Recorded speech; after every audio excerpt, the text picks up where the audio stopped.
Check there.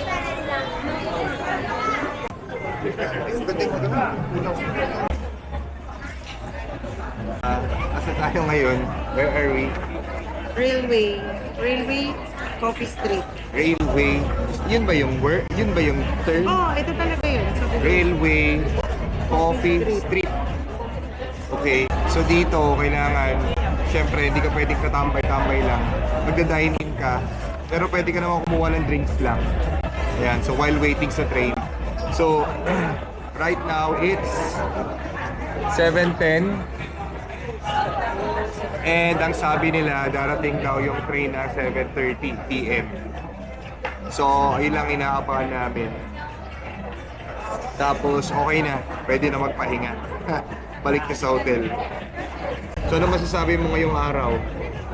Pagod Masaya ba? naman, nakakapagod, pero worth it naman. Nakapag-relax naman din kanina sa nail spa. Nakapag-nail spa pa ako while waiting for the night time.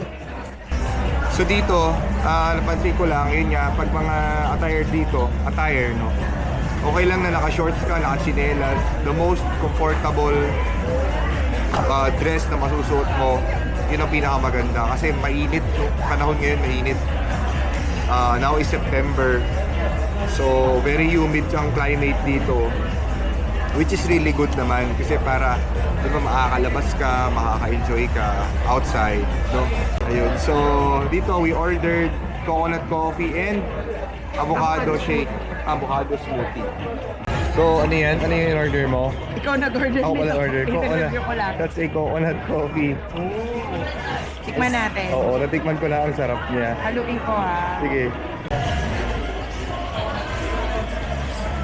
Ang sarap. Sarap ba? Ang sarap niya. Ang sarap.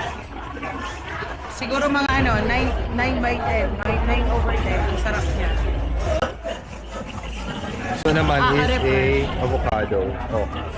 Try it. Pwede. Fresh ba? Normal lang. Fresh naman. Hindi rin siya katamisan. So, okay din naman. Pero nothing special. Ito masarap. Kasi bago sa panglasa. Tikman natin. Try mo rin. The best. Sarap. Mas gusto ko siya versus sa egg coffee. Oo. Parang mas okay to, no?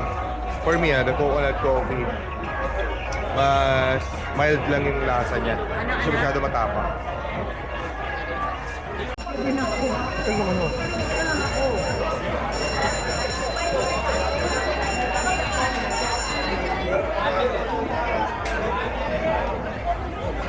Five minutes na daw. Mararamdaman mo na ako para sa play mo na. Ayan na, ayan na.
Nakakatakot, sobrang lapit kasi. Tsaka yung hangin, lakas ng hangin nung syempre ng train. Maramdaman mo talaga. 1 meter yung distance eh. Kaya nga eh, ganito lang siya oh. Parang ganyan. Ganyan lang, train na. Pero grabe, thrilling experience. Naglalagay sila dyan ng mga Tansan. tansan. Hindi ko alam anong reason. So, baka souvenir. Ayun. So, enjoy. Enjoy. Nagugutom na ako. As Cha ends this amazing video with her stomach echoing hunger, I'm not surprised after our long day of walking.